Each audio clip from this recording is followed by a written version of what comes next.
La depresión y ansiedad es una de las enfermedades más frecuentes en el mundo. Obviamente después de la pandemia, pues aumentó todavía más el porcentaje de ansiedad y depresión, aunado a muchos factores. Pero bueno, el tema es de que el paciente ya tiene ansiedad y depresión.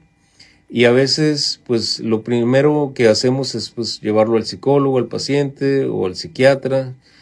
Y se ha visto que la gran mayoría de los medicamentos antidepresivos o ansiolíticos, pues lo único que hacen son tener un efecto sintomático, es decir, bajan los niveles de ansiedad, mejoran un poco la depresión, pero no son sustancialmente efectivos al final del camino y el costo-beneficio es muy alto. Son medicamentos que tienen un costo muy alto y como si fueran quimioterapias también, pero no tienen la efectividad que deben de tener.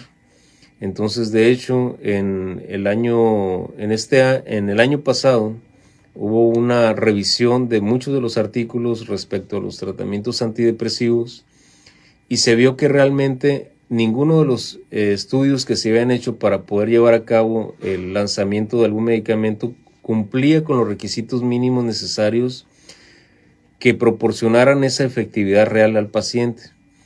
De tal manera que así se lanzan para poder solventar pues, los gastos que se hicieron de investigación respecto a los tratamientos antidepresivos y se recetan al paciente. ¿Por qué? Porque no hay otra cosa que dar. Cuando menos hablando del punto de vista de medicina occidental o medicina convencional. Sin embargo, la ansiedad y la depresión es una enfermedad crónica que tiene sus orígenes principalmente a nivel neuronal, donde las neuronas, independientemente cuál sea la causa que lo llevó a esa depresión, ya sea genética o ya sea ambiental me refiero al estrés, al divorcio, al trabajo, a condiciones de usos de medicamentos como los antihipertensivos producen depresión. Entonces, todos esos tipos de factores agregados, independientemente cuál sea la causa, lleva a un proceso depresivo. ¿Y cuál es la depresión? Es la disminución en la producción de serotonina.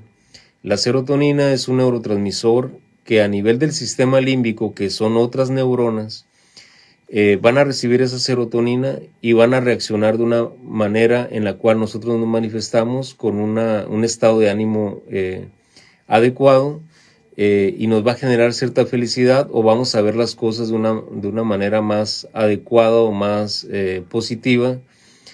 Y los pensamientos negativos pues empiezan a ser positivos hasta cierto grado cuando nosotros empezamos a producir serotonina de una manera suficiente. La serotonina se produce a nivel intestinal. Si tenemos un intestino sano, lo saneamos, lo curamos, lo regulamos, lo mantenemos en equilibrio, vamos a producir serotonina suficiente que se va a almacenar a nivel neuronal y esas neuronas van a liberar esa serotonina en el momento que tengan que liberarse. Por otra parte, el otro neurotransmisor llamado dopamina nos ayuda a disminuir los niveles de ansiedad. Si las neuronas productoras de dopamina no generan ese efecto benéfico a nivel neuronal, pues obviamente vamos a tener ansiedad. Entonces, la alteración en los neurotransmisores se va a manifestar como ansiedad o depresión o trastornos ansiosos depresivos. Si nosotros queremos incidir en esta enfermedad, cambiar la evolución natural de las enfermedades, tenemos que pasar a otro nivel de tratamiento, irnos al fondo del proceso, y no estoy hablando del tema psicológico, estoy hablando incluso de la alimentación. Hay alimentos depresivos, hay alimentos que nos causan ansiedad, hay alimentos que disminuyen la absorción de esa serotonina a nivel cerebral, entonces tienen que ser eliminados de la alimentación. Hay que eliminar las carnes rojas, hay que eliminar los azúcares principalmente. Pero va más allá la alimentación porque hay alimentos que nos ayudan a producir más serotonina. Cuando llegan al colon, las bacterias lo que producen pues es ese neurotransmisor que a su vez se va a absorber. Entonces, conocer qué tipo de alimentos nos ayudan a producir serotonina, cuáles nos evitan o nos ayudan a la absorción del intestino, a la absorción a nivel cerebral, que esa absorción se llama barrera hematoencefálica, que es como una telita que divide el sistema nervioso central del sistema circulatorio y cuando va al neurotransmisor, pues tiene que absorber y pasar esa barrera. Entonces hay proteínas que nos evitan esa absorción y por lo tanto el paciente pues no mejora sino cambia la alimentación. Otras de las cosas, bueno, en este caso nos ayudaría el tema de que lo vea la especialista en Food Coach para que nos ayude a esa situación. Por otra parte, tenemos que eliminar medicamentos que causen problemas depresivos. Tratar de disminuirlos a lo mínimo, incluso eliminarlos si es necesario.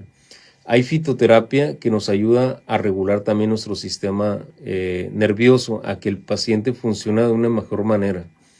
Entonces, el conocer la alimentación es básica. Por otra parte, la electroestimulación neuronal transcraneal es un tratamiento altamente especializado. Nosotros tenemos ya más de 7 años tratando pacientes con electroestimulación.